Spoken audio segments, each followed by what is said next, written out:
அன்பு நேயர்களுக்கு இனிய வணக்கம். இது உங்கள் தமிழன் தொலைக்காட்சியின் அரசியல் இறங்கும் நிகழ்ச்சி. நம் நிகழ்ச்சிக்கு சிறப்பு அழைப்பாளராக வந்திருப்பவர் வருகின்ற சட்டமன்ற தேர்தலில் நாம் தமிழர் கட்சியின் செஞ்சி தொகுதியின் வேட்பாளரும் வழக்கறிஞருமான கிருஷ்ணன் அவர்களை அன்புடன் வரவேற்போம். வணக்கம் சார். வணக்கம் சார். இன்னும் களமே டிசைட் ஆகாமல் இங்கே கூட்டணி அங்கே கூட்டணி போய்கிட்டு இருக்கும்போது எப்போதுமே அவர் சீமான் அவர்கள் முன்னாடியே அறிவிக்கிற மாதிரி இந்த முறையும் வேட்பாளர் அறிவிச்சிட்டார். இப்போ நீங்கள் செஞ்சி சட்டமன்ற தொகுதியோட வேட்பாளராக அவங்களை அறிவிச்சிருக்காரு. எந்த மாதிரியான இப்போ இருக்கிற நெருக்கடியான ஒரு அரசியல் சூழலில் வேட்பாளராக நீங்கள் இருக்கும்போது எப்படி இருக்கும் உங்களுக்கு அங்கே வெற்றி வாய்ப்புகள்? ஃபஸ்ட்டு ஒன்று சொன்னீங்கல்ல, களம் இன்னும் டிசைட் ஆகலைன்னு சொல்லிட்டு. இப்போ நாம் தமிழர் கட்சியோடைய களம் ஏற்கனவே கட்சி எப்போ உருவாக்கப்பட்டதோ துவக்கப்பட்டதோ அப்போயே டிசைட் பண்ண ஒரு விஷயந்தான். ஸோ இப்போ நம்ம எந்த கட்சியோடைய நிலைப்பாடைக்கும் எதிர்பார்த்து நம்ம அரசியல் செய்ய இங்கே வரல. ஸோ நம்ம தமிழ் தேசிய அரசியல், தமிழருக்கான நலன் அதை சார்ந்த அரசியல் செய்ய தான் நம்ம கட்சியை நம்ம செயல்படுத்திக்கிட்டு இருக்கோம். ஸோ அந்த அடிப்படையில் இந்த நார்மலான ஒரு பொலிட்டிக்கல் நடவடிக்கை இருக்குது பார்த்தீங்களா, அதுக்கு நமக்கும் எந்தவித ஒரு தொடர்பும் கிடையாது. ஸோ அதுக்குள்ளே நம்ம போக வேண்டிய அவசியம் கிடையாது. ரெண்டாவது நீங்கள் என்ன சொன்னீங்கன்னா, களம் எப்படி இருக்குன்னு கேட்டிங்களா? களம் அதாவது களம் மீன்ஸ் நான் இன்னும் திமுக அதிமுகன்ற அந்த ரெண்டு கட்சியுமே இன்னும் களத்தில் டிசைட் ஒன்றும் பண்ணலை. யார் யார் கூட்டணிக்குள்ளே இருக்காங்கன்னு பண்ணாமே இருக்கும்போது 4 முனை போட்டியாக தான் இப்போ இருக்குது. அப்போ எப்போதுமே சீமான் அவர்கள் முன்கூட்டியே அறிவிப்பார் வேட்பாளர், அதே போல் அறிவிச்சிட்டாரு. அப்போ அவங்க டஃப்பான கேண்டிடேட் போடும்போது எப்படி இருக்கும்னு கேட்குறேன். இது வரைக்கும் நெருக்கடின்ற வார்த்தையை நெருக்கடி, அதுதான் கேட்டேன். அதாவது அதுதான் உங்களுக்கு என்ன சொல்கிறேன்னா, இப்போ நெருக்கடினா ஒரு விஷயத்தில் நம்ம எடுத்துக்கலாம், பணம். ஏன்னா இப்போ தேர்தல் ஆணையம் ஒரு 40 லட்சம் செலவு பண்ணுறதுக்கு அளவு நிர்ணயம் பண்ணியிருக்காங்க. ஸோ அதுவே போதுமானது, அதிகமாக தான் தேர்தல் ஆணையமே நிர்ணயம் பண்ணியிருக்காங்க. ஜனநாயக முறைப்படி சரியான வழியில் செலவு செய்தால் அதுவே செலவு பண்ண முடியாது, அதான் உண்மை. ஆனால் நீங்கள் சொன்னீங்க பார்த்தீங்களா, ஒரு டஃப்பான கேண்டிடேட். டஃப்னா மக்கள் செயல்பாட்டிலையோ இல்லை மக்கள் நலனிலையோ அவங்க ஓவர்டேக் பண்ணி டஃப் பண்ண போகிறது கிடையாது, பணத்தால் மட்டும்தான். அதாவது இப்போ திமுக ஒரு 30 கோடி செட் பண்ணுறாங்கன்னா அதிமுக 40 கோடி செட் பண்ணலாமா, இல்லை அவங்க 20 கோடினா 30 கோடி செட் பண்ணலாமா, 50 கோடி, எத்தனை கோடியாக இருந்தாலும் செட் பண்ணுறதுக்கு அவங்க தயாராக இருக்காங்க. தொகுதி மக்கள் செல்வ செழிப்பாக இருப்பாங்கன்றீங்க. ஆமாம், தேர்தல் வந்தால் செல்வ செழிப்பு தான் படத்தில் வர மாதிரி சொல்லுங்களா. அதுதான் இங்கே அவசியம். அதுதான் அவங்களுடைய பார்வையில் டஃப்பாக இருக்குமே தவிர மக்கள் செயல்படி. இப்போ அண்ணன் எதுக்கு முன்கூட்டியே அறிவிச்சிருக்காரு அப்படின்னா, ஒவ்வொரு தொகுதியிலையும் பார்த்தீங்கன்னா ஒரு 80,000லேருந்து ஒரு 1 லட்சம் வீடு இருக்கும். ஸோ இப்போ அந்த வீடுகளில் இப்போ அவங்க திமுக அதிமுக போடுற வேட்பாளர் பணத்தை கொடுத்து அந்த யார்கிட்ட கொடுத்தா எப்படி பணம் போய் வீட்டு வாசலில் போய் சேருன்ற ஒரு பட்டியல் வச்சுருந்து அது ஜிபே வந்துருச்சு. அது இல்லை ஜிபே கூட ஒரே அக்கௌண்ட்டில் அனுப்ப முடியாதுல்ல. ஸோ எப்படி அதை பண்ணணும், அந்த ஒரு திட்டம் தான் அவங்க போட்டிருப்பாங்க. பட் நம்ம கட்சியில் பார்த்தோன்னா அவர் என்ன சொல்கிறாருன்னா, ஒவ்வொரு வீடையும் நம்ம வேட்பாளர் யாரை போட்டிருக்கோமோ அவர் ஒவ்வொரு வீட்டு வாசல்லையும் போயிட்டு என்ன பிரச்சனை இருக்குது, அந்த மக்களுக்கு என்ன தேவை இருக்குது, அடிப்படை பிரச்சனை என்ன, எது இன்னும் சுத்தமாக ஒரு அந்த சிக்கலுக்கு தீர்வே எட்டப்படாத என்ன மாதிரி சிக்கல்லாம் இருக்குது அப்படிங்கிறத நீங்கள் தேர்தல் வருவதற்கு முன்னாடியே எல்லா வீட்டையும் நீங்கள் அட்ரஸ் பண்ணியிருக்கணும். ஒரு வீடு கூட நீங்கள் வாசப்படியை மிதிக்காத வீடே இருக்கக்கூடாது அப்படிங்கிறதான் அண்ணனுடைய நோக்கம். ஸோ அப்படி இருக்கும்போது நமக்கு பணம் தேவைப்படாது. நீங்கள் ஒவ்வொரு வீட்டுக்கும் போனீங்கன்னா மக்கள் அவங்க பிரச்சனையை கண்டிப்பாக சொல்லுவாங்க, அந்த கோபத்தை வெளிப்படுத்துவாங்க. ஸோ அதுக்கப்புறம் தான் நீங்கள் மக்கள் பிரச்சனையை புரிஞ்சு முடியும், ஒரு கிராமமும் எப்படி இருக்குது. ஏன்னா லாஸ்ட்டு ஒரு 14 டேஸ் அந்த நாமினேஷன்லேருந்து 14 டேஸில் நம்ம பிரச்சாரம் பண்ணுறோன்னா, அந்த 14 டேஸில் இப்போ ஒரு கிராமம் இருக்குன்னா ஒரு 100லேருந்து 120 கிராமம் வரைக்கும் இருக்கும் ஒரு தொகுதியில், கிராமப்புறத்தில். அப்போ நீங்கள் எல்லா தெருவிலையும் உங்களால் நடந்து போக முடியுமானா முடியாது, தெருவிலே நடந்து போக முடியாது. அப்போது வீடு வீடாக போய் எப்படி நீங்கள் அந்த மக்கள்கிட்ட சந்திக்க முடியும்? ஸோ அதுக்காக தான் இந்த தேர்தல் வருதுன்னா அதுக்கு முன்கூட்டியே ஆட்களை தயார் செய்து நீங்கள் மக்கள்கிட்ட போகணும் அப்படிங்கிறத கொடுக்கும்போது எங்களுக்கு அந்த நெருக்கடின்றது ஒன்று கிடையாது. வேணுன்னா அந்த பணம், இப்போ அந்த நடந்து போகிறோம்ல, போகும்போது கூட வர உறவுகளுக்கு உணவோ இல்லை தண்ணியோ இல்லை அந்த ஒரு துண்டறிக்கையில் நம்மளுடைய தகவலை கடத்துறதுக்கு, அது துண்டறிக்கை கிடைக்கிறதுக்கான செலவு, ஒரு சோறுவட்டி ஓட்டுறதுக்கு, இல்லை மாநாட்டுக்கு போகிறதுக்கு பேருந்து. ஸோ இந்த மாதிரி நிதி சிக்கல் தானே தவிர மற்றபடி எங்களுடைய செயல்பாட்டிலையோ எங்களுடைய உணர்விலையோ எந்த ஒரு நெருக்கடியும் கிடையாது. அதை ஓவர்டேக் பண்ணுறதுக்கு தமிழ்நாட்டில் நீங்கள் சொன்னீங்களா 4 முனை போட்டி, அதில் எதிர்க்க யாரும் கிடையாது. இப்போ நீங்கள் சொன்ன மாதிரி இந்த உணவு, பிட் நோட்டீஸு, இந்த மாதிரியான சின்ன சின்ன செலவு இருக்குது. இதெல்லாம் கூட நீங்கள் எப்படி சமாளிக்கிறீங்க? இல்லை அதுதான் என்னென்னா ஒரு நம்ம கட்சியில் இருக்கிற உறவுகள் இருக்காங்கல்ல, எல்லா கிராமத்துலேயும் நம்ம கட்சிக்கு ஆதரவாளர் இருக்காங்க, வாக்களிக்கிறவங்க இருக்காங்க. அவங்க வந்து கொடுக்குற வந்து இப்போ அண்ணன் சொன்ன மாதிரி 50 ரூபாவோ 100 ரூபாவோ இல்லை 10 ரூபாவோ அதை துளி துளியாக இணையோன்ற பேரில் ஆமாம் திரள் நிதி.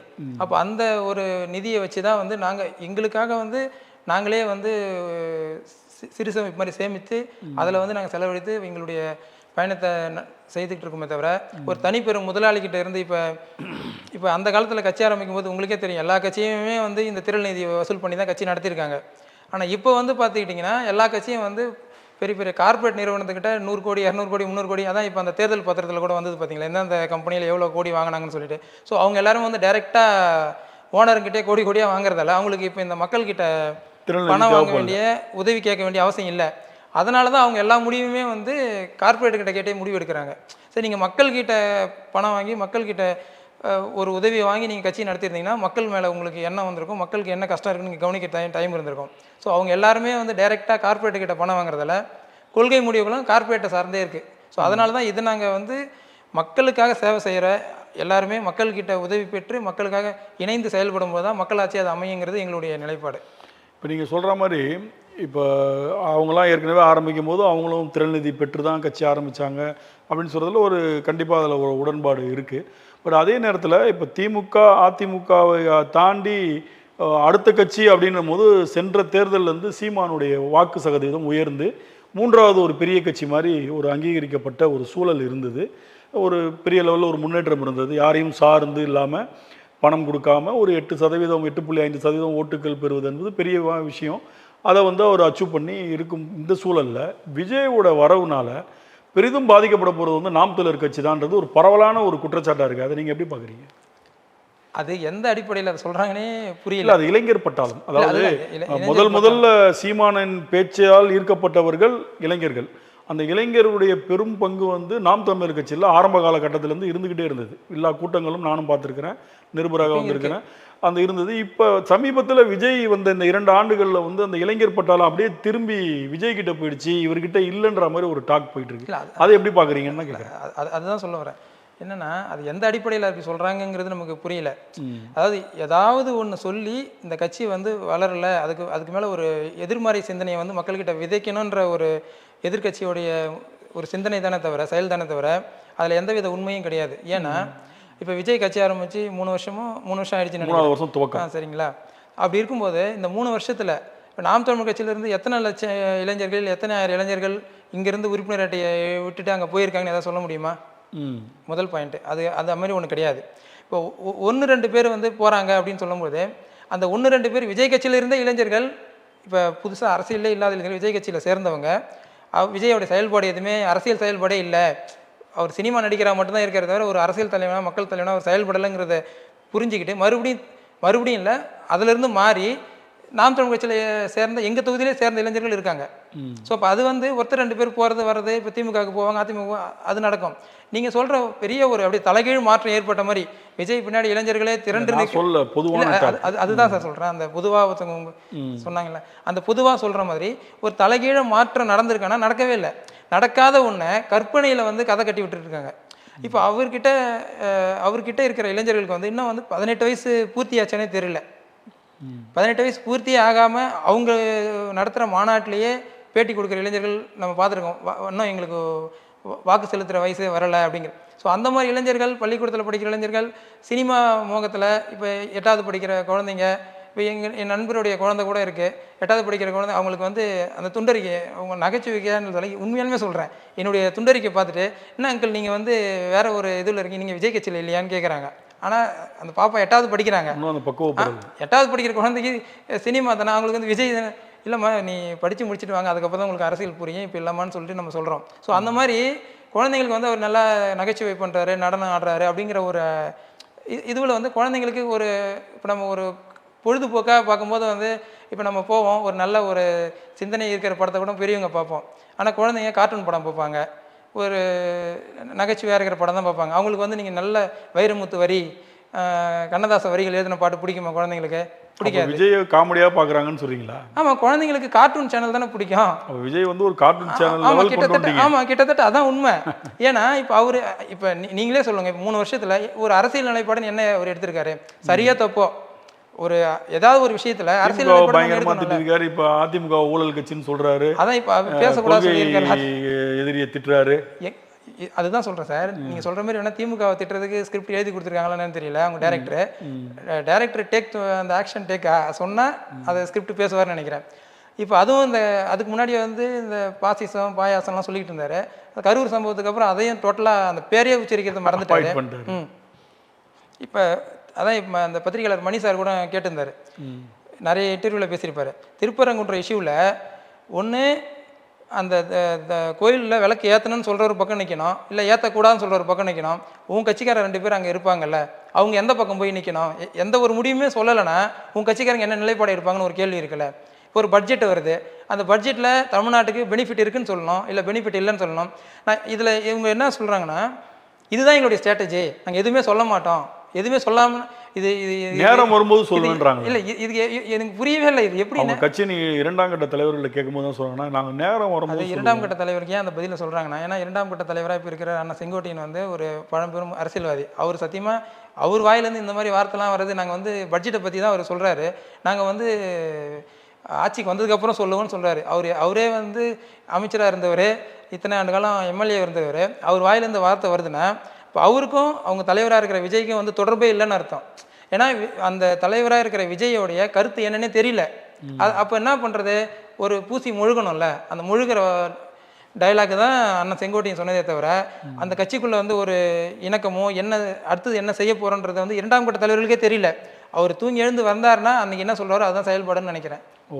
ஸோ அப்படி இருக்கும்போது அந்த கட்சியை வந்து இங்கேருந்து இளைஞர்கள் போயிட்டாங்கன்றது முற்றிலும் போய் அவர் வந்து தனியாக நிற்கிறது வந்து உண்மையிலேயே வந்து நாம் தமிழர் கட்சிக்கு பலன் தான்.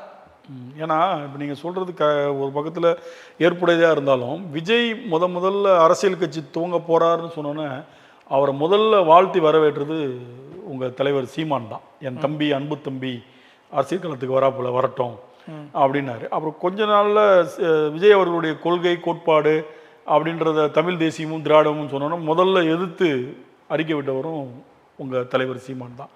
அதுக்கப்புறம் கடுமையான சொற்களில் அவரை வசைப்பாடியதும் முதல்ல ஆரம்பித்தது சீமான் தான். ஏன் இந்த முரண்பாடு, 3 விதமான முரண்பாடு? இல்லை, அதாவது ஒருத்தர் வந்து ஜனநாயக நாடு, யார் அரசியலுக்கு வந்தாலும் வரவேற்கிறதுங்கிறது மாண்புன்ற பொருளில் சரி நம்ம தம்பி வராரு வரட்டும், அவர் இப்போ நாளைக்கு வெற்றி பெற்றால் கூட வாழ்த்து போகிறது எங்கள் அண்ணன் தான், அது இல்லைன்னு மாற்றுக்கிறது இல்லை. ஆனால் சரியான அரசியலை செய்யணுங்கிறது எங்கள் அண்ணனுடைய நிலைப்பாடு. இப்போ நீங்கள் அதான் நீங்களே சொன்னீங்க கொள்கை கோட்பாடுன்னு வரும்போது, அப்போ கொள்கைன்னும் போது மேடைக்கு மேடை சொல்கிறாரு. அப்போ கொள்கைக்கு எதிராக வரும்போது வந்து அது தாயே இருந்தாலும் வந்து ஏற்றுக்க முடியாதுங்கிறது எங்கள் அண்ணனுடைய நிலைப்பாடு. ஸோ அப்படி இருக்கும்போது தம்பியாக இருந்தாலும் அவர் எதிர்த்து செயல்படும் போது, இல்லை வந்து ஒரு கொள்கையற்ற ஒரு கட்சியை உருவாக்கி இத்தனை லட்சம் இளைஞர்களை வந்து ஒருத்தராக வந்து அரசியல் படுத்தி கொண்டு வரும்போது, நீங்கள் ஒரு தரப்பு ரசிகர்கள் வச்சுக்கிட்டு அவங்களுக்கு வந்து தப்பான வழியில் அரசியலை கற்றுக் கொடுத்துருந்தீங்கன்னா அது நாளைக்கு நம்ம தமிழ்நாட்டுக்கு தானே அது கேடாக வந்து அமையும். இப்போ இந்திய அளவிலேயே ஒரு அரசியல் கட்சியில் சேரணும்னா ஒரு இளைஞருக்கு வந்து ஒரு கொள்கை நோக்கம் இருக்கணும். இதை நம்ம செய்ய போகிறோம் இந்த நாட்டுக்கு.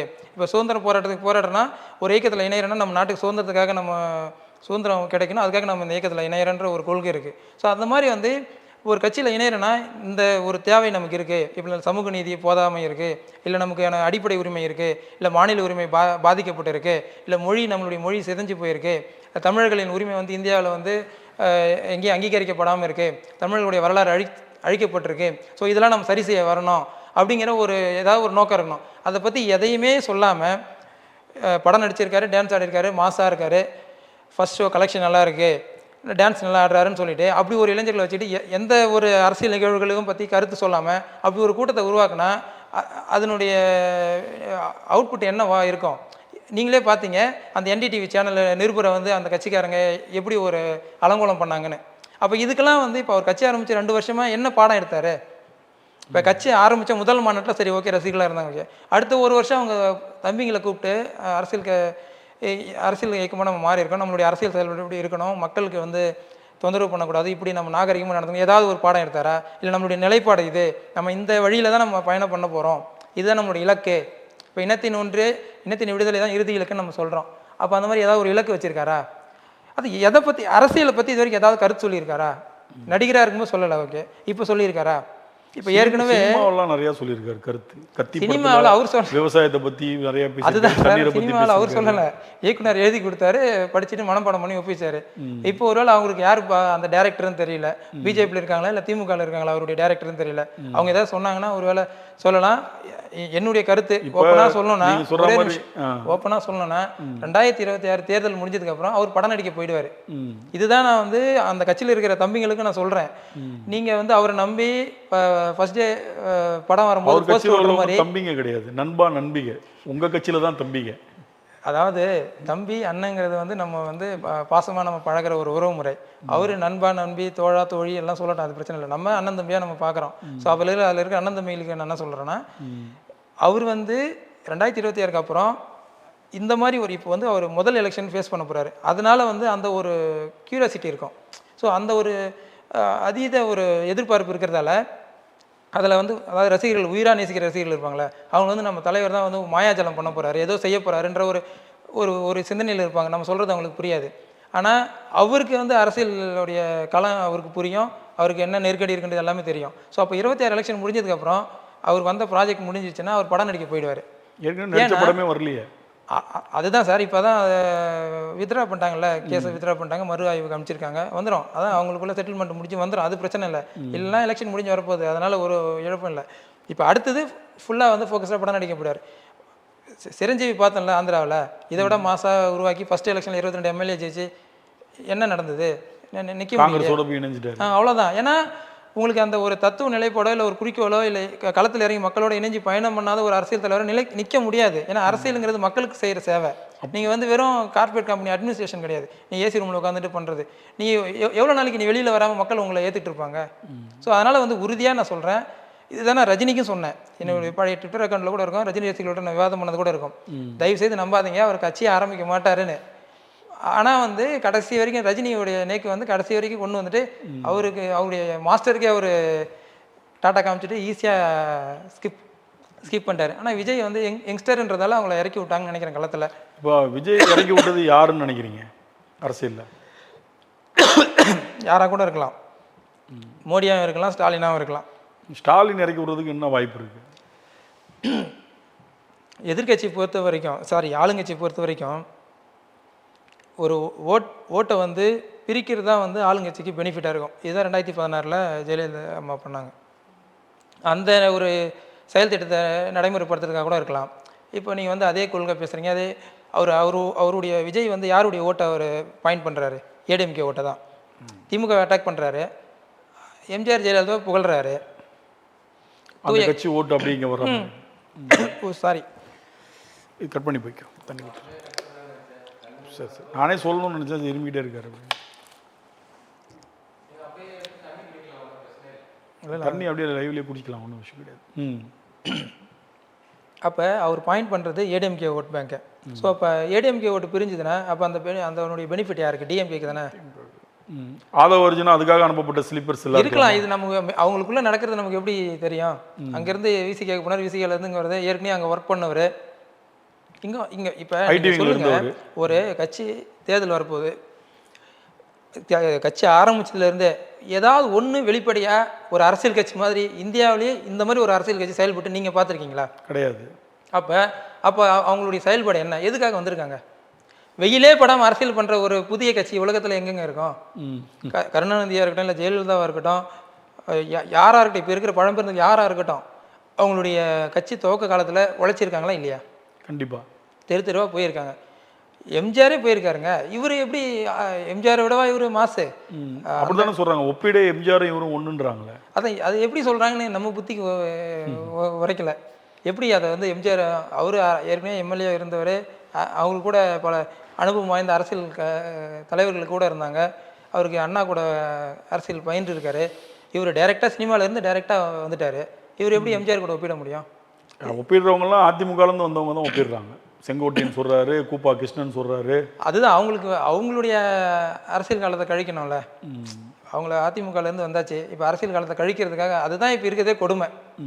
இத்தனை ஆண்டு காலம் அரசியல் இருந்துட்டு இப்போ அவர்கிட்ட போயிட்டு இப்போ என்னென்னா இப்போ இந்த திருடனுக்கு தேல் கோட்டின கதை சொல்லுவாங்க, அந்த மாதிரி கத்தவும் முடியாமல் வலியும் தாங்க முடியாமல் அந்த மாதிரி ஒரு சூழலில் தான் இங்கேருந்து போனவங்க எல்லோரும் இருக்காங்கன்னு நான் நினைக்கிறேன். அந்த ஒரு அண்ணன் செங்கோட்டையன் வந்து சொன்னார்ல அந்த நிதிநிலை அறிக்கையை பற்றி, அந்த ஒரு கருத்தே போதும் அவருக்கும் விஜய்க்கு என்ன மாதிரி ஒரு தொடர்பு இருக்குங்கிறத நம்ம உணர்றதுக்கு. செங்கோட்டையன் ஃபீல் பண்ணுவாருன்றீங்க. நிச்சயமா ஃபீல் பண்ணிட்டு ஏன்டா தான் இதுல இருக்காரு. போய் சேர்ந்தோம். நிச்சயமா நீங்களே சொல்லுங்க, அவர் ஒரு அமைச்சரா இருந்தவர், அவருக்கு எவ்வளவு நேரம் ஆகும்? அமைச்சரா இருந்தவர் முதல்வர் வாய்ப்பு அவருக்கு வந்துச்சு, அதுக்கப்புறம் தான் எடப்பாடி கிட்ட போச்சு. அப்ப அப்படி இருந்த ஒருத்தருக்கு ஒரு நிதி நிலைமை பத்தி, நிதி அறிக்கையை பத்தி ஒரு கருத்து சொல்றதுக்கு எவ்வளவு நேரம் ஆகும்? அவரால் சொல்ல முடியலன்னா, ஒரு தெளிவான ஒரு நிலைப்பாடு கூட சொல்ல முடியலன்னா அப்ப என்ன அர்த்தம்? அவரால் விஜயை தொடர்பு கொள்ள முடியலன்னு அர்த்தம். அவர் மேடையில் பேசும்போது கூட உடனே அவர் கவுண்டர் கொடுக்குறாங்க. வயதானவர்கள் கர்ப்பமான பெண்கள் முன்னாடி போய் விசில் ஊதாதீங்க, அவங்களை டிஸ்டர்ப் பண்ணாதீங்கன்னா, அடுத்து இன்னொருத்தர் பேசுறவரு எல்லா இடத்துலையும் ஊதுங்கடான்றாங்க. அங்கேயே அதுதான் சொல்லுவாங்க. மன உளைச்சல் இருப்பார் போல இருக்கு. நிச்சயமா உறுதியா அவர் எதிர்பார்த்து போனது ஒன்றா இருக்கும். ஏன்னா அவரு இப்போ ஒரு பழம்பெரும் தலைவர் வந்திருக்காரு, அதுக்கப்புறம் ஏதாவது அந்த கட்சியில் அரசியல் மட்டும் நடந்திருக்கா, நிகழ்ந்திருக்கா புதுசாக செயல்பாட்டில்? எதுவுமே இல்லை. அப்படியே தான் இருக்கு. ஆனால் கொங்கு மண்டலத்தை ஸ்ட்ராங் பண்ணி மொத்தமாக இடத்த பிடிச்சி கொடுப்பேன்னு சொல்லியிருக்காரு. அதுதான் சார், அவரு இப்போ போயிட்டாரு, அவரு முடிஞ்ச அளவுக்கு ஏதாவது மழுப்புறதுக்கு ஏதோ ஒன்று சொல்லணுமே செய்யறாரு. இல்லைன்னா சுத்தமாக மறந்துடுவாங்களே, அவரை மறந்துடுவாங்களே, அந்த அளவுக்கு சூழல்லாம் இருக்குன்றீங்க. நிச்சயமா அது இது வெளிப்படையாக தெரியுது. கைப்புண்ணுக்கு எது கண்ணாடி? அப்போ நீங்கள் சீமானவர்கள் வந்து விஜய் திட்டுறதுக்கு காரணம் என்னன்னு கேட்கும்போது நீங்கள் வரிசையாக சொல்லிட்டு வந்தீங்க, அரசியல் கோட்பாடு இல்லை, தெளிவில்லை, அதனால இளைஞர்களை தவறான வழியில் நடத்துகிறாரு, அதனால சீமானவர்கள் கடுமையாக அவரை விமர்சனம் பண்ணான்றீங்க. ஆனால் இன்னொரு சாரர் என்ன சொல்கிறாங்கன்னு பார்த்தீங்கன்னா, விஜய் வந்து சீமானவர்களுக்கு வந்து கடுமையான போட்டியாக இருப்பார், ரெண்டு பேரும் இணைந்து அரசியல் பண்ணுற மாதிரி ஒரு சூழல் இருக்கும்னு சீமான் நினைச்சாரு, அது இல்லாமல் போயிடுச்சு, அந்த ஒரு விரக்தியில் கோபத்தில் விஜயை கடுமையான சொற்களால் அவர் திட்டுறாரு அப்படின்ற மாதிரி ஒரு பரவலான ஒரு கருத்து இருக்குது. அதை எப்படி பார்க்குறீங்க? இல்லை அதுதான் சார். என்னென்னா, விஜய் வந்து தனித்து இப்போ நிற்கிறாரு பார்த்தீங்களா, அது வந்து உண்மையிலே வந்து நல்லது தான். ஏன்னா அப்போ தான் அவருடைய செயல்பாடு முழுக்க பர்சன்டேஜ் ஆஃப் ஓட்டு என்னன்னு தெரியும், ஓட்டு என்னன்னு தெரிய போகிறது ஒன்று, அவருடைய அரசியல் நிலைப்பாடு என்னன்னு மக்களுக்கு புரியும், அவர் எந்த அளவுக்கு வந்து தகுதியை அரசியல் செய்கிறாருங்கிற விஷயமும் வெளிப்படையாக தெரிய வரும். இப்போ அவர் வந்து ஓட்டை வந்து யாருடைய ஓட்டை பிரிக்க போகிறாருன்னு ஒன்று இருக்குது. ஏற்கனவே இருக்கிற டிஎம்கே ஏடிஎம்கேல அவங்க ரசிகர்கள் இருந்தாங்கன்னா அவங்க ஓட்டை பிரிக்க போகிறாரு. இப்போ எங்கள் கட்சியில் வந்து பார்த்திங்கன்னா ரசிகர்கள் யாரும் கிடையாது. இத்தனை ஆண்டு காலம் வந்து ஒரு தமிழ்நாடு தமிழர் அறம் சார்ந்த ஒரு இளைஞர் கூட்டம் தான் எங்கள் கிட்டே இருக்கிறது. அப்போ நாங்கள் வந்து ஒரு சினிமா பிம்பத்தை பார்த்து போனோன்னா அவசியமே கிடையாது. உங்கள் தலைவரும் சினிமாலேருந்து வந்தவர் தானே? சினிமாவிலேருந்து வந்து அதுதான், அதனால தான் இப்போ சினிமாலேருந்து அரசியலுக்கு வரக்கூடாதுன்னு சொல்லலை. இயக்குனராக இருந்தார், அதுக்கப்புறம் வந்து ஒரு ஒரு சூழல் ஏற்படுது, அரசியலுக்கு வர வேண்டிய சூழல் ஏற்படுது, நம்ம இனம் அழிந்து கொண்டு இருக்குது, அடுத்த கட்டத்துக்கு வந்து கொண்டு போக வேண்டிய அரசியலில் வந்து கொண்டு போக வேண்டிய அவசியம் இருக்குது, நம்ம மொழியை பாதுகாக்க, நம்ம தமிழ்நாட்டுடைய வளத்தை பாதுகாக்க வேண்டிய சூழல் ஏற்படுது, அப்போ அரசியலுக்கு வராரு. இப்போ இவர் அப்போ வரலையே. இப்போ வந்து அம்மையார் ஜெயலலிதாவும் கருணாநிதியும் போனதுக்கப்புறம் ஏதோ ஒரு ப்ராஜெக்ட்டுக்கு வந்த மாதிரிலாம் வந்திருக்காரு. சரி, வந்து கூட ஏதாவது மொழி சார்ந்தோ இல்லை இனம் சார்ந்தோ ஏதோ பேசியிருக்காருன்னா பேசலைங்களே. அப்போ அப்படி இருக்கும்போது அதே மாதிரி இவருக்கு ஒரு மாஸ் இருக்குது, ஹீரோ, முதல் தர ஹீரோ, இந்தியாவிலே அதிக சம்பளம் வாங்குற ஹீரோ அப்படிங்கிற ஒரு விஷயம் இருக்குது. ரஜினி இருக்காரு. இப்போ யங்ஸ்டராக சொல்கிறேன், ரஜினி வந்து இவருடைய சீனியரு, யங்ஸ்டராக இவர் வந்து முதல் இடத்துல இருக்கார், அதிக சம்பளம் வாங்குற ஹீரோ பட்டியலில். எங்கள் அண்ணன் அப்படி கிடையாது, ஒரு இயக்குனராக இருந்தார், அரசியலுக்கு வர வேண்டிய சூழல் வந்தது. அவரை நீங்கள் கட்சிக்கு முதல் கட்சி ஆரம்பிக்கும் போது இத்தனை மீடியா வெளிச்சம் அண்ணனுக்கு இப்போ வரைக்கும் கொடுக்கலையே. முதல்ல இங்கே நம்ம தமிழ்நாட்டில் அரசியலே வந்து பார்த்திங்கன்னா ஒரு சமமான ஒரு போட்டி தலைமை இல்லை. இப்போ 40 லட்சம் தேர்தல் ஆணையம் நிர்ணயம் பண்ணியிருக்கு, எல்லா கட்சியும் 40 லட்சம் தான் செலவு பண்ணுறாங்களா? அந்த 40 லட்சம் செலவு பண்ணாலே அதுக்கு மேலே செலவு பண்ண முடியாமல் இப்போ இந்த தேர்தல் ஆணையமோ இல்லை அதனுடைய நிர்வாகம் வந்து கட்டுப்படுத்தி அதை வெற்றிகரமாக நடைமுறைப்படுத்தினாங்கன்னா உறுதியாக வந்து இப்போ சொல்கிறாரு ஸ்டாலினும் எடப்பாடி மாறி, ஸ்டாலின் 200 சொன்னோன்னே எடப்பாடி 210 சொல்கிறாரு. அந்த 210 தொகுதியை நாம் தமிழர் கட்சி தான் வெல்லும், அதிபெரும்பான்மையாக வெல்லும். நீங்கள் 40 லட்சத்துக்கு மேலே ₹1 செலவு பண்ண முடியாமல் இந்த அதிமுகவை வந்து கட்டுப்படுத்துனீங்கன்னா, ஆனால் அது சாத்தியமாக இருக்கா? கட்டுப்படுத்துறீங்களா? ஆனால் 30 கோடி 40 கோடி எத்தனை மடங்கு அதிகம் பாருங்கள். 40 லட்சம் எங்கே இருக்குது, 30 கோடி எங்கே இருக்குது? அப்போ அந்த மாதிரி ஒரு நிலைமையில், சமமே இல்லாத ஒரு நிலைமையில் எங்கள் அண்ணன் கட்சி ஆரம்பிக்கும் போது ஒரு மீடியா வெளிச்சம் இல்லை. இப்போ தான் வந்து 1 நிமிஷம் 2 நிமிஷம் ஏதாவது செய்தி வந்தால் போடுறீங்க. அதுவும் வந்து அரசுக்கு எதிராக ஏதாவது பேசினாருன்னா அதையும் மீடியா வந்து ஒளிபரப்புறது கிடையாது. ஆனால் விஜய்க்கு அப்படி இல்லை. 8 மணிக்கு தூங்கி எழுந்துட்டார், 8:30 மணிக்கு பல்லு துலக்கிட்டு கொண்டு இருக்கிறார், 9 மணிக்கு உடை உடுத்தி கொண்டிருக்கிறார், 10 மணிக்கு காரில் ஏறி உட்கார்ந்து விட்டார், கார் நகர்ந்து கொண்டிருக்கிறது, அந்த நேரத்தில் சீப்பு கீழே விழுந்தது, எடுத்து தலையை வாரிக்கொண்டார். கண்டிப்பா நீங்க அப்ப மீடியாவை பத்தி சொல்ற இந்த விஷயங்கள் ஒரு சில மாதிரி மீடியாக்கள் பண்ற இது தவறு வந்து இருக்கு. ஒரு சில மீடியாக்கள் இல்லைங்க, மெயின் ஸ்ட்ரீம் மீடியாவில் ஆமா. மெஜாரிட்டியாக வந்து இதுதான் செய்யணும். அதுவும் இந்த மாதிரி கார் வந்து கொண்டிருக்கிறது 30 கிலோமீட்டர் வேகத்தில் வந்து கொண்டிருக்கிறது. சரியான ஒரு கருத்து சொல்லினார். 30 கிலோமீட்டர் ஸ்பீடில் போகுது அப்படின்னு மெயின் மீடியாக்கள்லாம் அவரை ப்ரொமோட் பண்ணுறதுலேயே குறியாக இருக்காங்க அப்படின்னு சொல்கிறாரு. அதுக்கு என்ன காரணமாக இருக்கும்னு நினைக்கிறீங்க அப்படி மீடியா ப்ரொமோட் பண்ணுறதுக்கு? அப்போ அந்த அளவுக்கு சீமான் வளரல அப்படின்னு சொல்கிறீங்களா, இல்லை இவர் வளர்ந்தனால அப்படி கொண்டு வராங்கன்னு சொல்கிறீங்களா? சீமான் அண்ணன் வந்து வளர்ந்துடக்கூடாதுன்றதுக்காக. இப்போ ஏன்னா அவருடைய பேச்சுக்கு இருக்கிற வீச்சு வந்து பெரிய அளவில் இருக்குது. அதை வந்து தினசரி வந்து மீடியாவில் ஒளிபரப்பிக்கிட்டே இருந்தோம்னா எல்லாரும் வந்து எழுச்சி அடைஞ்சிருவாங்க. நமக்கு வந்து நம்முடைய அரசியலுக்கு இருப்புக்கு வந்து ஆபத்து வந்துடுங்கிறதுக்காக அவருடைய பேச்சை வந்து மறைக்க அடிக்கப்படுது. இதில் வந்து சின்ன சின்ன பசங்களுக்கெல்லாம் வந்து ஏற்கனவே அதான் ஃபஸ்ட் டே ஃபஸ்ட் ஷோ பார்க்குற கூட்டம் தானே, பேனர் வைக்கணும், பால் ஊற்றணும், மாலை போடணும், இந்த மாதிரி ஒரு கூட்டம். அப்போ சாட்டிஸ்ஃபை பண்ணும்போது வந்து டிஆர்பி ரேட்டு வந்து அவங்களுக்கு ஹையாக வரும். பிஸ்னஸ். அதே நேரத்தில் இவரும் வந்து கோடி கோடியாக பணம் வச்சிருக்காரு. இவர்கிட்ட லாட்ரி ஓனர் வேறு இருக்காரு. அங்கேருந்து மீடியாவுக்கு ஏதாவது வந்து பணம் கொடுத்து ஒளிபரப்புங்க, ஒன்றும் விடாமல் ஒளிபரப்புங்க. முதலமைச்சர் ப்ரோக்ராமே இருந்தால் கூட ஓவர்டேக் பண்ணுற அளவுக்கு ஒளிபரப்புக்கு பணத்தை இறக்குறாங்களான்னு தெரியல. அப்போ ஏதோ ஒரு காரணம் இவரை வந்து ப்ரொமோட் பண்ணணும்னு சொல்லிட்டு இந்த அளவுக்கு ப்ரொமோஷன் கொடுக்கறது வந்து எந்த கட்சிக்குமே கிடையாது. ஆனால் அவர் ஏதாவது அரசியல் பேசுகிறாருன்னா பேசுறது கிடையாது. மாநாடு 20 நிமிஷத்தில் முடிச்சிடுறாரு, போராட்டமே 3 நிமிஷத்தில் முடிச்சிடுறாரு. அதுதான் சொல்ல வரேன். அதாவது எந்த ஒரு அரசியலும் பேச மாட்டேன், எதுக்கும் கருத்து சொல்ல மாட்டேன். பல லட்சம் பேரை கூப்பிட்டு இல்லை பல ஆயிரம் பேரை கூப்பிட்டு அதுக்கு முன்னாடி போராட்டத்துக்கு ஆர்ப்பாட்டத்துக்கு பேசுகிறேன்னா 2 வார்த்தை பேசிட்டு போயிடுவேன். ஏன்னா உடம்பு வெயிலில் படக்கூடாது. ஏதாவது ஒன்று என்ன சொல்கிறது, பனையூர் வீடு, பனையூர் வீடு, ஒரு பொதுக்கூட்டத்தில் வண்டியை கூட்டு வந்து வச்சு பஸ்ஸு கூட்டு வந்து வச்சு பேசி பார்த்துருக்கீங்களா? இப்போ கடைசியாக ஈரோட எங்கே ஊர் நடத்துனாங்கன்னு நினைக்கிறேன். பொதுக்கூட்டம் போடுறீங்க, ஒரு கட்சினா அவங்க கட்சியில் இருக்கிறவங்க எல்லாரும் பேசணும், அவங்க கருத்தை சொல்லணும், அதுக்கப்புறம் தலைவர் பேசணும். அப்போ தான் வந்து அது ஒரு கூட்டம் சரியில்லைன்றீங்க. இல்லை, பொதுக்கூட்டத்தில் பஸ்ஸை கொண்டாந்து குறுக்கு நடுவில் விட்டுட்டு மேடையில் ஏறி நின்று தெருக்கூத்தாடுற மாதிரி இருந்தால் இது எப்படி நீங்கள் பார்க்க முடியும்? அவர் ஸ்டைலில் அவர் பண்ணுறாரு. இல்லை, இதில் என்ன, அதுதான் சொல்ல வரேன். எல்லாமே அவருக்கு ப்ரிவிலேஜ்னா இது எப்படி எனக்கு ஒன்றும் புரியவே மாட்டேங்குதுங்களே. அவர் எது பண்ணாலும் வந்து ஓகே, அவர் கை தூக்குனாலே கத்துறாங்க, இப்படினாலே கத்துறாங்கன்னா அவருக்கு அதுவே போதும்னு நினைக்கிறாரு. ஆமாம் சார், நாளைக்கு அஜித் வந்தால் கூட தான் கத்துவாங்க. அதை ரசிகர்கள்னு சொல்கிறது. அஜித் அரசியலுக்கு வரலையே. அரசியலுக்கு வர தேவையில்ல, சாலையில் வந்தாருன்னா சொல்கிறேன். இப்போ சாலையில் வந்து அந்த மாதிரி கையாட்டினாருன்னா கத்துவாங்க, அஜித்துக்கும் கத்துவாங்க. சினிமா நடிகை வந்தாலும் கத்துவாங்க. நயன்தாரா வந்தால் நாளைக்கு கத்த மாட்டாங்களா? கத்துவாங்க. திரிஷா வந்தால் கத்துவாங்க. நகைக்கடை திரும்பி திரிஷா வேற சொல்லிட்டீங்க. அவங்க கூட எல்லாம் ஒன்றா ஒரே டிபார்ட்மெண்ட் தானே சார், ஒரே தொழில். அந்த அர்த்தத்தில் தான் சொன்னேன். இப்போ ஒரு நகைக்கடை ஓப்பன் பண்ணுறாங்கன்னா நடிகை கூப்பிட்றாங்க. இதை விட பெரிய கூட்டத்தை காமிக்கல. கேரளா, திருப்பூர் பக்கம் அவங்களாம் முதலமைச்சர், அவங்க எல்லாம் ஓட்டு போட்டுருவாங்களா? அவங்கள பிடிச்சிருக்கு. அந்த கூட்டத்தை வைத்து விஜய் வந்து வெற்றி பெறுவார் நிர்ணயிக்க முடியாது. இல்லை, யாருமே கூட்டத்தை வச்சு வெற்றி பெறுவார்னு முடிவு செய்ய முடியாது. அதுவும் விஜய் வந்து ஒரு சினிமா நடிகர். நானே விஜய் படம் பார்த்துருக்கேன். சினிமா நடிகர் வரக்கூடாதுன்றீங்களா? சினிமா நடிகர் வரட்டும், தெளிவான கொள்கையோட வரட்டும், நம்ம மக்கள் மாநில உரிமையை பாதுகாக்கிற மாதிரி வரட்டும். கொள்கை தலைவரா மிகப்பெரிய 5 தலைவர்கள் வச்சிருக்காரு. ஜெயலலிதா வரைக்கும் வச்சிருக்காரு. இப்போ லேட்டஸ்டா சேர்த்துருக்காரு. அப்புறம் இன்னும் நான் கொஞ்ச நாள் கழிச்சு கருணாநிதி சேர்க்கலாம், ஒரு ஸ்டாலின் ஐயா கூட சேர்க்கலாம், விஜயகாந்த் சேர்க்கலாம், அடுத்தது பிரேமநாத். விஜயகாந்த் பேசிட்டாரு, அவருடைய அன்பு தம்பி நான். பிரேமநாதாவை சேர்க்கலாம், அடுத்தது வைகோவை சேர்க்கலாம். உங்க தலைவர் விட்டீங்களே. அது வந்து தமிழ் தேசியமும் திராவிடம் அவருடைய கொள்கைன்றாரு. அப்போ உங்க தலைவரையும் கொள்கை தலைவரா சேர்த்துக்கலாமே. அதுதான் பேரை சொல்லிட்டு உங்க தலைவரை விட்டீங்க. ஏன்னா இவங்க எல்லாருமே வந்து நம்ம கொள்கைக்கு நேர் எதிரானவங்க. இப்போ ஜெயலலிதாவாக இருக்கட்டும், கருணாநிதி எல்லாமே. இவர் வந்து கொள்கைக்காக இவர் கட்சி ஆரம்பிக்கலைங்கிறதாக தான் இவரெல்லாம் சேர்க்கிறாருன்னு நான் சொல்கிறேன். இப்போ கொள்கைக்காக ஆரம்பிச்சா ஒரு அண்ணன் கூட தானே வந்து சேர்ந்துருக்கணும். இப்போ ஒரு அரசியல் வந்திருக்காரு.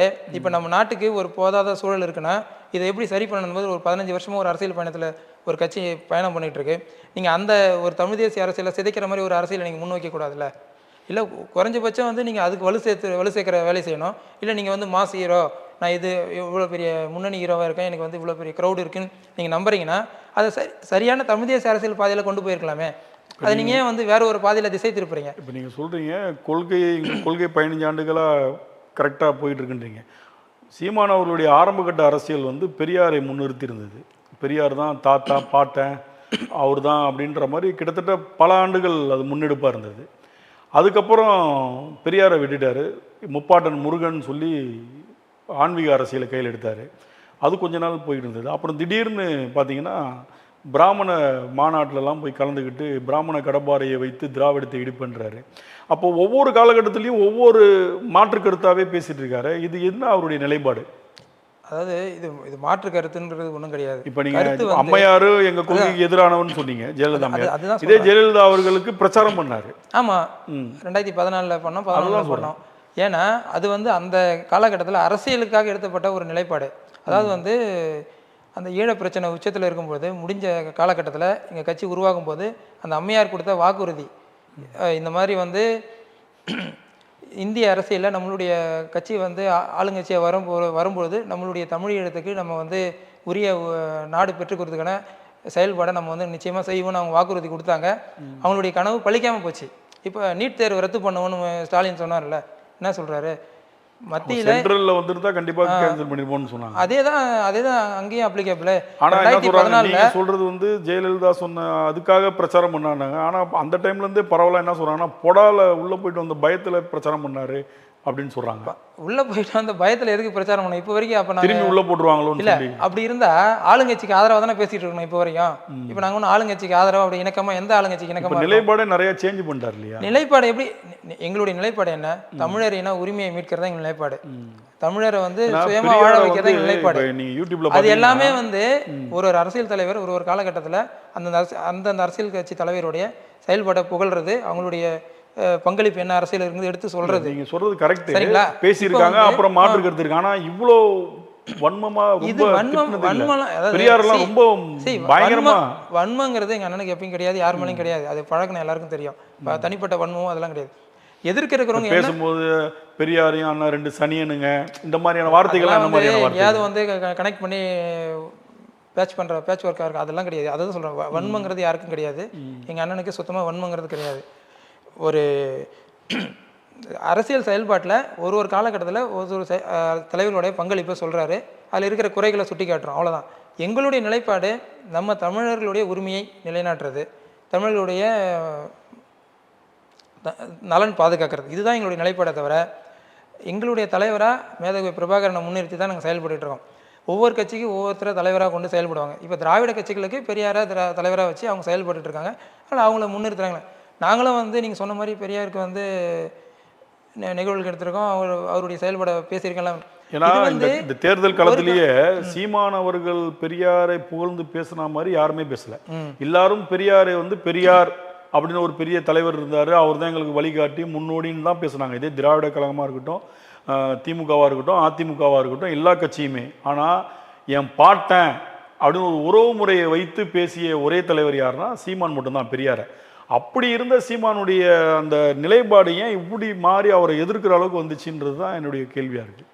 அதுதான், ஏன்னா இப்போ நீங்கள் பேசலாம், இப்போ நீங்கள் அந்த கட்சியோட ஒரு அடுத்த கட்ட தலைவர்னு வச்சுங்களேன், நீங்கள் அப்போ ஆரம்பத்தில் அவரை வந்து உயர்த்தி பேசிட்டு அதுக்கப்புறம் என்னுடைய நிலைப்பாடு மாறிடுச்சு நீங்கள் திட்டலாம். ஒரு தலைவராக இருக்கும் போது எல்லாத்தையும் அனலைஸ் பண்ணி ஒரு ஸ்ட்ராட்டஜியோடு வந்து உட்காரும் போது நான் இவரை பேசிட்டேன் அப்படின்னும் போது திரும்பி மாற்றும் போது அவருடைய நிலைப்பாடு அது தொண்டர்களுக்கு வேறு மாதிரியான விஷயம் சொல்கிற மாதிரி இருக்கும்ல.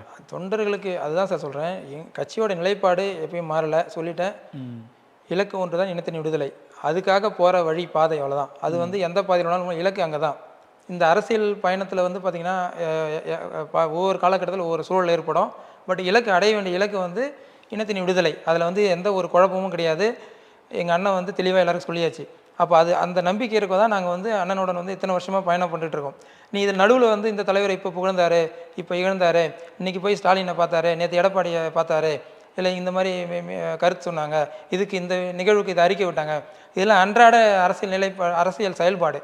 அன்றாட செயல்பாடை வச்சு ஒரு கட்சியோடைய எதிர்கால குறிக்கோளை வந்து நம்ம வந்து முடிவு எடுக்க முடியாது. எங்கள் கட்சியோடைய இலக்கு வந்து இனத்தின் விடுதலை தான், சரிங்களா? அந்த ஒரு வரி தான், அதன் விடுதலை தான் எங்கள் செயல்பாடுனா. இப்போ நம்ம ஃபர்ஸ்ட்டில் திட்டுவோம், அதுதான் சார் மறுபடியும் சொல்கிறேன், திட்டுறது அதுதான் சொல்ல வரேன் உங்களுக்கு. அதாவது இது வந்து ஒரு மனுஷனுடைய வாழ்க்கையில் எடுத்து பார்த்தீங்கன்னா நிறை குறைகள் எல்லாம் கலந்துருக்குன்னு சொல்லும்போது, நீங்கள் ஒன்று நடக்குது, ஒரு விஷயத்தை ஒன்று சொல்கிறேன்னா தப்பாக புரிஞ்சிக்கிறதுக்கு ஒரு காரணம் இருக்குது. அதை புரிஞ்சுக்கிட்டு அதை குறை சொல்கிறது ஒரு கூட்டம் இருக்குது. நீங்கள் அதை பார்த்துக்கிட்டு டெய்லியும் வந்து ஒருத்தருடைய இது இன்றைக்கி என்ன பேசினார், நேற்று என்ன பேசினாருன்னு நம்ம ஒரு வார்த்தைக்கு வார்த்தை அர்த்தம் எடுத்துகிட்டே போனோம்னா அந்த வாழ்க்கையில் வந்து புரிதலும் இருக்காது, அந்த வாழ்க்கை சுகமாகவும் இருக்காது. ஒரு நோக்கம், அந்த மனுஷன் எந்த நோக்கத்துக்காக செயல்படுறாரு, அந்த கட்சி எந்த நோக்கத்துக்கு இயங்கிக்கிட்டு இருக்கு, அதை தான் நம்ம பார்க்க முடியுமே தவிர, நீங்கள் இன்றைக்கி என்ன சொன்னார், காலையில் என்ன சொன்னார், அந்த நோக்கத்தோடைய பாதையிலேருந்து மாறுறாரா, அதை தான் நம்ம பார்க்கணும். அதை விட்டுட்டு நீங்கள் வந்து நேற்று இதை பேசினார், அதுவும் இப்போ மீடியா புரட்சி நடந்துக்கிட்டு இருக்கிற உலகத்தில் ஒரு டங் ஸ்லிப்பாக ஒன்று சொல்லிட்டா கூட அதை ஒரு 2 வருஷம் கழிச்சு அதை எடுத்து மிஸ் மேட்ச் பண்ணி உடனே வந்து நேற்று இப்படி பேசினார், இன்றைக்கி அப்படி பேசுகிறார். அது கிடையாது. அந்த செல்கிற பாதை 1008 வழியில் போகும். இலக்கு என்ன? நம்ம தமிழ்நாட்டு தமிழர்களுடைய உரிமையை பாதுகாக்கிறதுக்கு, நம்ம தமிழ் தேசிய அரசியலை அடையிறதுக்கு. அதில் உங்களுக்கு சந்தேகம் இருக்கா?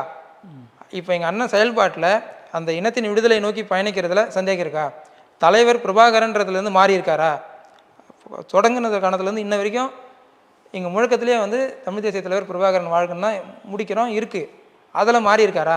அப்போ அடிப்படையில் எந்த மாற்றமும் இல்லை, எந்த ஒரு நிலைப்பாடும் இல்லை. இப்போ நீங்கள் தான் வந்து கூட்டணி கட்சிக்காக வந்து திராவிட கட்சிகள் வந்து சமரசம் பேசிக்கிட்டு இப்போ அந்த ஈழப்போர் நடக்கும்போது 14 வந்து என்னது கேடா நட்பு கூடா நட்பா கேடா முடியும் அந்த மாதிரி சொல்லிட்டு பிரிகிறது, மறுபடியும் வந்து தேர்தலுக்காக மறுபடியும் கூட்டு சேர்றது, அந்த மாதிரி ஒன்றும் மாற்றி மாற்றி நிலைப்பாடு எடுக்கலையே. எங்களுடைய நிலைப்பாடை வந்து தமிழ் தேசிய அரசியலை வெல்ல வைக்கிறது, எங்கள் தமிழீழ மக்களுக்கு நாடு பெற்றுக் கொடுக்கறது, இதுதான் எங்களுடைய நிலைப்பாடு. அந்த அரசியலேருந்து இப்போ வரைக்கும் நாங்கள் விலகலை.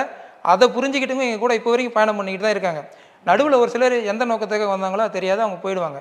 ஆனால் அந்த புரிதல், அந்த நம்பிக்கையை அண்ணன் மேலே வச்சுருக்கிறவங்க கூட கடைசி வரைக்கும் பயணப்பட்டுருக்கோம். அதுதான் மக்கள்கிட்டையும் சொல்லி நாங்கள் இந்த தேர்தல் காலத்தில் நாங்கள் சந்திக்க போகிறோம். ஸோ அது மக்களுக்கும் தெரியும், இவங்க வந்து தமிழ்நாட்டுக்கு தமிழ் மக்களுக்கு உண்மையாக இருக்கிற அரசியல் கட்சி, அந்த நோக்கத்தில் எந்த குறையும் கிடையாது அப்படிங்கிறது மக்களுக்கு புரிஞ்சு தான் 35 லட்சம் பேர் ஆதரிச்சிருக்காங்க. இப்போ அடுத்தது ஆளுங்கட்சியாக நாங்கள் வரப்போகிறோம். சரி, இப்போ நீங்கள் சொல்கிற மாதிரி நாங்கள் வந்து மக்களுக்கான அரசியல் பண்ணுறோம், அதை நாங்கள் எங்களுடைய நோக்கமும் எங்களுடைய பாதையும் தெளிவாக இருக்குதுன்னு நீங்கள் சொல்கிறீங்க. அப்படி இருக்கும் பட்சத்தில் கிட்டத்தட்ட 15 ஆண்டுகள் ஆகிவிட்டது கட்சி ஆரம்பித்து, பல்வேறு தேர்தல்களை சந்திச்சிட்டு இருக்காரு. ஏன் உங்களுக்கு இன்னும் அதிகாரத்தை மக்கள் கொடுக்க மாட்டாங்க? இல்லை, அதுதான் என்னென்னா இப்போ புறக்கணிக்கிறாங்கன்னு தானே. புறக்கணிக்கிறாங்கன்னு கிடையாது. இப்போ ஒரு ஒரு ஒரு விஷயம், ஒரு புதுசாக இப்போ வந்து புதுசாக வந்த விஜயகாந்துக்கு உடனே ஒரு சீட்டு கொடுத்தாங்க தனியாக நிற்கும் போது. ஏன்னா இப்போ மற்றவங்களாம் தோக்கலாம், தமிழ் தேசியம் பேசுகிற சீமான் அவர்கள் வந்து ஒரு தலைவராக இருக்கும் பட்சத்தில் அவர் எப்படி அந்த தோல்வியை ஏற்றுக்கொள்ள முடியும்? தொண்டர்களால் எப்படி? நம்ம தலைவரே ஜெயிச்சா தானே ஒரு தொண்டர்களுக்கு ஒரு உற்சாகம் இருக்கும். எங்கள் அண்ணனுக்கு வந்து நான் மட்டும் வெற்றி பெற்று ஒன்றும் ஆக போகிறது இல்லைங்கிறது எங்கள் அண்ணனுடைய நிலைப்பாடு. நான் தனியால் போய் ஒன்றும் அவர் 100 பேருக்கு சமம் இல்லை. அதுதான் சார் சொல்கிறேன், தனியால் உள்ளே போய் 100 பேருக்கு சமம் தான், வெளியில் இருந்தாலும் 100 பேருக்கு சமம் தான், அதில் மாற்றுக்கிறது இல்லை. தனியால் போய் நான் கையெழுத்து போட்டு மாற்ற போகிறது ஒன்றும் கிடையாது. நம்ம படையோடு போய் மொத்த நாட்டையும் கைப்பற்றினா தான் நம்ம அதை நினச்சது செய்ய முடியுங்கிறது எங்கள் அண்ணனுடைய நிலைப்பாடு. நீங்கள் சொன்ன மாதிரி வந்து 15 ஆண்டு கால் கடந்து வந்திருக்கேன்னா அதுதான் சொல்கிறேன். சீமான் அண்ணங்கிறது வந்து ஒரு தனி ஆள், ஒரு பிரபலம் கிடையாது, ஒரு பெரிய பணபலம் உள்ளவர் கிடையாது. அவர் ஒரு கட்சியை ஆரம்பித்து அவர் பேசுகிறத வந்து ஒரு தெருமுனை கூட்டம் பேசுகிற அளவுக்கு ஆரம்ப கட்டத்தில் பேசி, இப்போ 2016 தேர்தலெலாம் வந்து பார்த்திங்கன்னா ஒரு டீ கடை பெஞ்சு மாதிரி போட்டு பேசியிருப்பார். அப்போ பழைய வீடியோ எடுத்து பார்த்திங்கன்னா அப்பயே சொல்லியிருப்பார், இது நமக்கு வெறும் பயிற்சி தான், எப்படி கூட்டம் போடணும்னு கற்றுக்குங்க, எப்படி வேட்புமனு தாக்கல் பண்ணணும்னு கற்றுக்குங்க. அப்போ எங்களுக்கு சொல்லிக் கொடுக்குறதுக்கு யாரும் கிடையாது, ஒரு கூட்டம் எப்படி போடணும்னு சொல்லிக் கொடுக்குறதுக்கு யாரும் கிடையாது. ஆனால் நீங்கள் சொல்கிற விஜயகாந்துக்கு அப்படியா? அவருக்கு ஏற்கனவே பணம் இருக்குது, சொல்லிக் கொடுக்கறதுக்கு ஆள் இருந்தாங்க, கற்றுக் கொடுக்கறதுக்கு ஆள் இருந்தாங்க, ஓட்டுக்கு பணம் கொடுத்து தான் வெற்றி பெற்றார் விருதாச்சலத்தில். அவர் பணம் கொடுக்காமலாம் வெற்றி பெறல. அப்போ இந்த மாதிரி வந்து, ஆனால் நீங்கள் அந்த விஜய் சரி விஜயகாந்த் சரி ரெண்டுமே கொள்கை இல்லாத கட்சின்றதால தான் விஜயகாந்த் கட்சி இப்போ எங்கே இருக்குது, எந்த நிலைமையில் இருக்குது? இப்போ வரைக்கும் வந்து விஜயகாந்த் ஐயா இல்லைங்கிறது வேறு விஷயம். அவருடைய நிலைப்பாடு என்ன? இயன்றதை செய்வோம், இயலாததுக்குன்னு ஒரு முழக்கத்தை வச்சார். இது வந்து ஒரு என்ஜிஓ கடுமையான சொற்களால். அதுதான் சார் சொல்கிறேன், அரசியலில் வந்து ஒரு சரியான வந்து மக்களுக்கான அடிப்படை, அந்த ஒரு இனத்துக்கான ஒரு தத்துவம் இல்லாத ஒரு அரசியலை வந்து நம்ம எதிர்த்து தான் ஆகணும். இயன்றதை செய்வோம், இயலாததுக்குன்னா ஒரு என்ஜிஓ முழக்கம். ஒரு தனி ஒரு நிறுவனம் வந்து ஒரு மக்களுக்கு உதவி செய்யறதுக்கு, ஒரு பசிச்சா சோறு வாங்கி தர்றது, ஒரு துணி வாங்கி கொடுக்கறது, ஒரு கல்விக்கு வந்து டொனேஷன் பண்ணுறது, இதெல்லாம் ஒரு என்ஜிஓவே பண்ணலாம். அதுக்கு ஒரு கட்சி தேவையில்லை. புரியுதுங்களா? விஜயகாந்த் கட்சியிலேருந்து மீடியாவில் யாராவது பேசுனாங்களா? ஏன்னா அவங்க பேச முடியாது, ஏன்னா அவங்களுக்கு கருத்து கிடையாது. இப்போ தப்பான கருத்தாக இருந்தால் கூட பிஜேபி சார்பாக பேசுகிறாங்களே, ஏன்னா அவங்க கருத்து வந்து ஒரு கோயிலை இடிக்கிறது தான் இருந்தாலும், கலவரம் உண்டு பண்ணுறதா இருந்தாலும் அதை பேசுகிறாங்கல்ல, அதை ஒரு கருத்தாக வச்சுருக்காங்க. நம்ம கலவரத்தை உண்டு பண்ணுறதா நம்ம கருத்துன்றதை வச்சுட்டு இருக்காங்க, நம்புகிறாங்க. அதான் அவங்களோட அஜெண்டா. ஆமாம், அதை அவங்க செய்கிறாங்க, பேசுகிறாங்க. இப்போ விஜய்க்கு பண்ணுறதுலாம் அதெல்லாம் கிடையாது. நாங்கள் வந்து ஒரு பரிசுத்தமானவர்கள் அவங்களே அவங்கள பிராண்ட் பண்ணிக்கிட்டு ஒரு நிலைக்காத ஒரு அரசியலை வச்சுக்கிட்டு வந்து மக்களை வந்து அந்த ஒரு என்ன சொல்கிறது பொது புத்தியை உருவாக்குறது. இவங்களாம் வந்து சினிமாக்கெல்லாம் வந்து நல்லது பண்ணுவாங்க. அதுதான் வந்து நம்மளுடைய மாதிரி ஒரு தத்துவ ரீதியாக செயல்படுற கட்சிக்கு ஒரு பின்னடைவே அடையிறது காரணம் அதுதான். அதாவது கசப்பு வந்து மருந்து வந்து உடலை குணப்படுத்துறதுக்கு வந்து கொடுப்பாங்க. ஆனால் இனிப்பு வந்து கொடுத்தா என்ன ஆகுன்றது உங்களுக்கே தெரியும். இதெல்லாம் இனிப்பு மாதிரி. ஆனால் நாங்கள் கசப்பு மாதிரி மருந்து வந்து கொடுத்தா தான் உடம்பு சரியாகும், ஆரோக்கியமாகவும் இருக்க முடியும். ஸோ அதனால் வந்து அது கொஞ்சம் இது காலதாமதம் கூட என்னன்னு சொல்ல முடியாது. ஏன்னா இங்கே அரசியல் வந்து ஏற்கனவே உங்களுக்கு சொன்ன மாதிரி சமமான ஒரு இதுவே இல்லை, போட்டித்தளம் வந்து முதல்ல ஒரு கட்சி ஆரம்பிக்குது, அந்த அடிப்படையே மாற்றினா கூட சரியாக இருக்குன்னு நினைக்கிறேன். ஒரு கட்சி வருது, அதுக்கான ஒரு பொதுத்தளம் இல்லை, ஒரு மீடியா வெளிச்சம் கட்டாயம் கொடுக்கணும், ஒரு அரசாங்க சேனலாவது கொடுக்கணும். அப்போ ஒரு புதுசாக ஒரு இளைஞன் வரானா ஒரு கட்சி ஆரம்பித்து தனக்கு பிடிச்ச சிந்தனையை சொல்கிறேன், என்னுடைய கருத்தை சொல்கிறேன், இந்த நாடு எப்படி இருக்கணும்னு என்னுடைய கடமை சொல்கிறேன்னா அதுக்கான பிளாட்ஃபார்ம் இருக்கா? இல்லை. அப்போ எந்த ஒரு பிளாட்ஃபார்ம் இல்லாமல் அங்கே அடிப்படை உரிமை மறுக்கப்பட்டிருக்கு. அப்போ ஏற்கனவே கோடியாக சம்பாதிச்சு பல வருஷமாக இருக்கிற கட்சி, கொள்ளையடிச்சு வச்சிருக்க கட்சி, நான் 30 கோடி ஒரு தொகுதிக்கு செலவு பண்ணுவேன், நான் என் மீடியா ஃபுல்லாக நான் வளைச்சி போடுவேன், 500 கோடி கொடுத்து ஒரு நிறுவனத்தை என்னால் விலைக்கு வாங்க முடியும், அதை வச்சு டிஜிட்டல் மார்க்கெட்டிங் பண்ண முடியும், ஸோ இது கூட நீ போட்டி போடு அப்படின்னா இது எப்படி இருக்குது? இது பேர் சமூக நீதியா? அரசியலே சமூக நீதி பாதிக்கப்பட்டிருக்குங்க மாதிரி இருக்குது. உங்கள்கிட்டயே நிறைய திரள் நிதி இருக்குன்னு சொல்கிறாங்களே, நிறையா பணம் சேர்ந்துருச்சு அப்படின்றாங்க. அதுதான் எங்கள் அண்ணன் சொன்னார், சரி ரைடு விட்டு எடுத்து வெளில காட்டுங்கன்னு சொல்லிட்டு பங்கு பிரித்து கொடுங்க மக்களுக்குன்னு சொன்னார். எடுத்து கொடுக்க வேண்டியதானே? தேர்தலில் செலவுக்கு காசு உங்கள்ட்ட இல்லை, அதுதான் உண்மை. நீங்களும் பணம் கொடுத்தா ஜெயிச்சிருவேன்றீங்க. பணம்லாம் கொடுக்க தேவையில்லை. தேர்தல் ஆணையம் நிர்ணயம் பண்ண 40 லட்ச ரூபாய் செலவு இருக்குது பார்த்தீங்களா, அடிப்படை செலவு. இப்போ கட்சி உறவுகள் வந்து வேலை செய்யறதுக்கு அடிப்படை செலவுகள்னு ஒன்று இருக்குது பார்த்தீங்களா, அதை செலவழிச்சா போதும், நாங்கள் வெற்றி பெறதில்லை. அந்த 200-210 தொகுதியை அடிப்போம். அந்த அடிப்படை செலவுகள் செய்யறதுக்கு சொல்கிறேன். நாங்கள் ஓட்டு பணம் கொடுக்க வேண்டிய அவசியமே கிடையாது. தமிழ்நாட்டு அரசியல் வந்து பார்த்தீங்கன்னா கடந்த ஒரு 50 ஆண்டுகளுக்கு கிட்ட நீங்கள் பார்க்கும்போது பார்த்தீங்கன்னா 50-55 ஆண்டுகள் வந்து திமுக அதிமுக இந்த 2 கட்சி மட்டுமே மாறி மாறி அரியணையில் இருக்குது. இந்த 2 கட்சி கூட ட்ராவல் பண்ணுறவங்க மட்டும்தான் எம்பி எம்எல்ஏ ஆக முடியுது. இது வந்து நீங்கள் பார்த்தீங்கன்னா வரலாறு சொல்லும். அப்படி இருக்கும் பட்சத்தில் சீமான்ற ஒரு தனி மனிதன் தனியாகவே நின்று இந்த 2 பேரை எதிர்த்து அதிகாரத்துக்குள் வர முடியும்னு நினைக்கிறீங்களா? நிச்சயமா. கிட்டத்தட்ட 15 ஆண்டுகள் ஆயிடுச்சு, நீங்கள் இப்போ இன்னும் வர 15 ஆண்டுகள் சொல்கிறீங்க. 15 ஆண்டுகளில் எவ்வளோ தூரம் வளர்ந்து வந்திருக்குங்கிறத மறந்துடுறீங்களா இல்லை மறைக்கல? 8% வந்திருக்கு. இப்போ கட்சிக்கு அங்கீகாரம் கொடுத்துருக்காங்க. ஓகே, இனி இப்போ விஜய் வந்தனால திரும்பி ரிவர்ஸ் ஆகுன்றாங்களே. அதுதான் சார் சொல்கிறேன், விஜய் வந்தால் எப்படி ரிவர்ஸ் ஆகும்? எங்ககிட்ட இருக்கிறது வந்து இந்த அரசியலை புரிஞ்சுக்கிட்டு வந்த கூட்டம் தானே, சினிமா மோகத்தில் இருந்த கூட்டம் கிடையாது. அதேமாதிரி ஸ்கூல் படிக்கிற பசங்க இல்லையே, இந்த அரசியலை புரிஞ்சுக்கிட்டு நம்ம நாடு எந்த நிலையில் இருக்குது, தமிழர்கள் எந்த நிலைமையில் இருக்கிறோம், தமிழுக்கான அரசியல் தேவை என்ன இருக்குது அப்படின்னு புரிஞ்சுக்கிட்டு வந்தவங்க தானே இந்த ஓட்டு. அப்படி இந்த ஓட்டு எப்படி உங்களுக்கு குறையுன்னு சொல்கிற மாதிரி தமிழ் தேசியத்தை புரிஞ்சுக்கிட்டு உங்கள் கூட இருந்தவங்க இந்த இளைஞர்கள் பட்டாலும் அப்படியே இருக்குது, எங்களுடைய கொள்கை பிடிச்சி போயிருக்காங்கன்னும் போது அப்போ இந்த ராஜீவ்காந்தி போல ஆட்கள், காளியம்மாள் போல ஆட்கள் ரொம்ப ஒரு ஃபெமிலியராக அவங்க கட்சியில் வந்துட்டு இருந்த 2ஆம் கட்ட தலைவர்களில் மீடியா ஃபோக்கஸில் பெரிய லெவலில் வந்துட்டு இருந்தவங்க, இவங்களெல்லாம் ஏன் வந்து சீமான் இழக்கக்கூடிய ஒரு சூழல் ஏற்பட்டது? இல்லை, அதுதான் உங்களுக்கு. அதாவது ஒரு கட்சின்னு இருந்தால் ஒருத்தர் வருவாங்க, ஒருத்தர் போவாங்க, அது எல்லா கட்சிக்கும் ஏற்படும். அது ஏன் போகிறாங்க ஏன் வராங்கன்னு சொல்லி ஒரு தனி மனிதனுடைய செயல்பாடு, அதை போயிட்டு நம்ம ஒரு கட்சியோடைய இணைச்சிக்கிட்டு பேச முடியாது. இப்போ செங்கோட்டை ஏன் வெளியில் வந்தாருன்னா அதுக்கு 1008 காரணம் இருக்கும். செங்கோட்டை வந்தாலும் அதிமுக கட்சியே போயிடுமானா போகாது. எடப்பாடியே வெளியில் வந்தாலும் அதிமுக கட்சி போகாது, கட்சி அப்படி தான் இருக்கும். ஸ்டாலினே வந்தாலும் திமுக போகாது, கட்சிங்கிறது அப்படி தான் இருக்கும். அவங்க போனாலும் போகாதுன்றது தெரியும். அதனால இவங்கெல்லாம் ஒரு லெவலில் இருந்தவங்க. இப்போ அந்த டைமில் என்ன சொல்கிறாங்கன்னா, காளியம்மாளுக்கு வந்து மயிலாடுதுறையில் இவர் வந்து வேட்பாளர்னு அறிவிக்கும் போது பயங்கர கிளாப்ஸு விசில் சத்தம்னா நம்மளை விட யாரா அது ஓவர்டேக் பண்ணுற மாதிரி இருக்குது. அப்போலேருந்தே வந்து ஃபோனில் பேசும்போது பிசுறுன்னு சொன்னார், அதை தட்டி விட்டுறணுன்னாரு, அவர் அடுத்தவங்க யாரையும் வளர விட மாட்டார் அப்படின்னு பலவரான நிறையா மீடியாவில் நிறைய பேர் பேசியிருக்காங்க. அதனால தான் காளியம்மாள் போனாலும் போட்டோன்னு விட்டுட்டாரு அப்படின்றாங்களே, அது எப்படி பார்க்குறீங்க? ஏன்னா அடுத்து ஒரு தலைவன் வந்து அடுத்து ஒரு தொண்டனை அழகு பார்த்து பார்க்குறவங்க தான் தலைவன் சொல்லுவாங்க. இதை வந்து ஏன் இவர் இப்படி பார்க்குறதா ஒரு சொல்கிறாங்க இல்லையா, பரவலான கருத்து. இதை நீங்கள் எந்த மாதிரி பார்க்குறீங்கன்னு கேட்க. அதாவது ஆகாதவங்க சொல்கிறது எல்லாத்தையும் கருத்தாக எடுத்துகிட்டு வந்து நீங்கள் கேள்வியாக முன் வைக்கிறீங்க.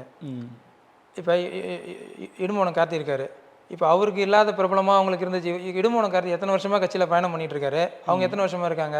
இப்போ இடுமோனம் கார்த்தியே பேட்டியில் சொல்லியிருக்காரு, தம்பி வந்து எனக்கு பேசவே தெரியாது, எனக்கு பேசுடான்னு சொல்லி ஒரு மேடையும் ஏற்றி விட்டு கற்றுக் கொடுத்தது எங்கள் அண்ணன் சீமான் தான். இப்போ என்ன அவரை தூக்கி போட்டாரா இல்லை கட்சி விட்டு போயிட்டாரா? இல்லை ஏதாவது அவர் மேலே நடவடிக்கை எடுக்கப்பட்டிருக்கா? கட்சியில் ஒரு நோக்கத்துக்காக வந்தால் அந்த கட்சியோட இணைந்து பயணம் பண்ணுறவங்க இருப்பாங்க. அவங்களுக்கு வேறு ஏதாவது நோக்கம் இருந்தால் அவங்க போவாங்க. அவங்களுக்கு 1008 தனிப்பட்ட கருத்து இருக்கும். அதை போய் நம்ம வந்து அண்ணன் தான் வந்து வளர்றது பிடிக்காம அனுப்பிச்சி விட்டாரு அப்படி சொன்னால் அது எப்படி ஏற்றுக்க முடியும்? ஏன்னா அவருங்க போயிட்டாங்கன்னா இப்போ அதை விட சீனியராக இருக்கிற இப்போ இடுமோன கார்த்தி இருக்காரு தம்பி, அவர் பிரபலம் இல்லையா? அவர் வந்து பேச தெரியாதா? அவர் யார் கற்றுக் கொடுத்து யார் வளர்த்து விட்டது? இந்த மாதிரி உதாரணத்துக்கு தம்பியை சொல்கிறேன், இன்னும் நிறைய பேர் இருக்காங்க, இப்பவும் இருக்காங்க. அப்போ அவங்களாம் யார் வளர்த்து விடுறது? சரி, நீங்கள் சொல்கிறது அது ஏற்புடையதாக எடுத்துக்கலாம். பட் இப்போ இருக்கிற தேர்தல் காலத்தில் இப்போ 2026 4 முனை போட்டின்றது டிசைட் ஆகிடுச்சு. திமுக கூட்டணி, அதிமுக கூட்டணி, நாம் தமிழர் அந்த விஜய், இந்த 4 முனை போட்டி தான் இப்போ எப்போதும் இல்லாத. இப்போது வந்து எப்போதும் 3 முனை இருக்கும், இப்போ 4 முனையாக இருக்குது. இது வந்து ரொம்ப கடுமையாக இருக்கும் இந்த தேர்தல். ஏன்னா எப்போதுமே இங்கே 70% தான் போலிங் ஆகும், 65 67. அப்படி இருக்கும் பட்சத்தில் 2 பெரிய கட்சியும் 25-30% வாக்குகள் கையில் வைத்துக்கிட்டு இப்போ நீங்கள் ஒரு 8.5%, இவ எத்தனை சதவீதம் தெரியாமல் இப்போ புதுசாக வரக்கூடிய விஜய், இப்படி இருக்கும்போது இந்த களம், இந்த தேர்தல் நாம் தமிழருக்கு எந்த மாதிரியான தேர்தலாக இருக்கும்? இதுவரை சந்திக்காத தேர்தல், சந்தித்த தேர்தலும் இப்போ சந்திக்க போகிற தேர்தலுக்கு என்ன மாதிரியான வித்தியாசம் இருக்கும்னு நீங்கள் நினைக்கிறீங்க? இந்த தேர்தலை பொறுத்த வரைக்கும் பார்த்தீங்கன்னா, ஏற்கனவே திமுக அதிமுக ஒரு ஓட் பேங்க் வச்சுருக்காங்க. அந்த ஓட் பேங்க்ங்கிறது வந்து பணத்துக்காகவும் ஒரு ஆசை வார்த்தைக்காக வாங்கி போகிற ஓட்டு. அந்த ஓட்டு தான் வந்து இவங்க, ஏன்னா நீங்கள் சொன்னீங்களே புதுசாக ஒருத்தர் வராருல, அதிலிருந்து ஓட்டை வந்து விஜய்னே சொல்லலாம். சரி, விஜய், அந்த விஜய் கட்சிக்கு தான் வந்து அதிலிருந்து ஓட்டு பிரிஞ்சு வர்றது தான் வந்து வாய்ப்பு இருக்குது. ஸோ அப்போ அவங்களுடைய ஓட்டு வந்து விஜய்க்கு போகும்போது அவங்களுடைய கட்சி தான் இதில் திமுக அதிமுக தான் பாதிக்கப்பட போகுது. எங்கள் கட்சிக்கு வந்து பார்த்திங்கன்னா கொள்கை புரிதல் இருந்து இந்த நாம் தமிழ் கட்சியோட செயல்பாடு தெரிஞ்சு 35 லட்சம் பேர், அதாவது 4 லட்சத்துலேருந்து 35 லட்சம் பேர் வந்து வாக்களிச்சிருக்காங்க. ஸோ அந்த மக்கள் வந்து அந்த 35 லட்சங்கிறத வந்து மற்றவங்களுக்கு வந்து கன்வெர்ட் பண்ணுவாங்க. அவங்க கன்வெர்ட் பண்ணும்போது எங்களுக்கு வந்து ஓட்டு ஏறுமே தவிர இறங்காது. ஏன்னா அந்த 35 லட்சம் பேர் வந்து எந்த ஒரு ஆசை வார்த்தைக்கோ, ஏன்னா இலவசம் கிடையாது நீங்கள் என்ன சொல்லியிருக்காரு, அதாவது கல்வி, நீர், சுகாதாரம் இதுதான் இலவசமே தவிர மற்றபடி உழைத்து வாங்க வேண்டியதெல்லாம் எதுவும் இலவசம் கிடையாது சொல்லியிருக்காரு. ஸோ இலவசத்துக்காக மயங்கி எங்களுக்கு ஓட்டு போட்டவங்க கிடையாது.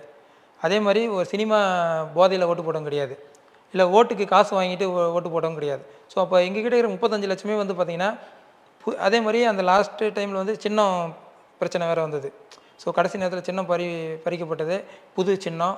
ஸோ அது எல்லாமே தெரிஞ்சு இதுதான் வந்து நாம் தமிழ் கட்சி, இவங்களுடைய சின்னம் இதுதான், இதில் தான் வாக்களிக்கணும்னு தெரிஞ்சு வாக்களித்த 35 லட்சம் பேர்.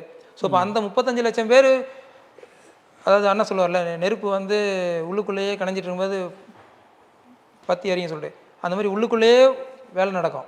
அந்த 35 லட்சம் பேர் உள்ளுக்குள்ளே, வெளியில் இறங்கி இப்போ எடப்பாடி ஸ்டாலின் மாதிரி வந்து பிரம்மாண்ட கூட்டம்லாம் போடணும்னு அவசியம் கிடையாது. உள்ளுக்குள்ளேயே இந்த 35 லட்சம் பேர் ஒர்க் பண்ணாலே ஆட்டோமேட்டிக்காக வந்து அந்த ஓட்டு எங்களுக்கு சீட்டாக கன்வெர்ட் ஆகி நாங்கள் ஆட்சியில் அமர்றதுக்கான ஒரு சாத்தியக்கூறு உள்ள ஒரு தேர்தல் தான் இந்த தேர்தல். இதில் வந்து வெற்றி மீண்டும் அரியணை ஏறுறதுக்கு திமுகவுக்கு வாய்ப்பு இருக்கா, இல்லை அதிமுக திரும்பி அரியணை வர்றதுக்கு வாய்ப்பு இருக்கா? நாங்கள் தான் அரியணையில் உட்கார போது நாம் தமிழ் கட்சின்னு சொல்கிறோம், எங்ககிட்ட வந்து மீண்டும் அவங்களான்னு கேட்குறீங்க. நான் இவ்வளோ பலமான அவங்க பெர்சன்டேஜ் நீங்களே சொல்றீங்க இல்லையா, பெரிய வாக்கு வங்கி வச்சிருக்காங்கன்னு. பெரிய வாக்கு வங்கி இல்லை, இதுக்கு முன்னாடி அவங்க வாங்கியிருந்த வாக்கு வங்கி ஆசைக்காகவும் பணத்துக்காகவும் போன வங்கி. ஸோ அதை வந்து அதில் தான் வந்து என்ன சொல்கிறது, கொலாப்ஸ் ஏற்படும். ஸோ இப்போ அந்த விஷயத்தை வந்து விஜய் அதுலேருந்து எடுக்க போகிறாரா, நாம் தமிழர் அதுலேருந்து எடுக்க போகிறாங்களாங்கிறதான் போட்டி. ஸோ அப்போ வந்து அதை நாம் தமிழர் தான் எடுக்க போகுது. அதுக்கான காரணமும் உங்கள்கிட்ட நான் சொல்லிட்டேன். எப்படி 4 லட்சம் 17 லட்சம் வந்துச்சோ, அது ஏன்னா சும்மா தானாக கன்வெர்ட் ஆகலை. அந்த 4 லட்சம் பேர் வராங்க பார்த்தீங்களா, வர ஒவ்வொருத்தரும், அதாவது வந்து திமுக அதிமுக 3 நேரம் அரசியல்வாதி இருப்பாங்க. ஏன்னா அவங்களுக்கு வந்து கட்ட பஞ்சாயத்து இருக்குது, பல வழியில் வருமானம் வருது, அதனால வந்து அவங்களுக்கு அந்த காசு எடுத்து குடும்பம் நடத்துவாங்க, பிஸ்னஸ் பண்ணுவாங்க.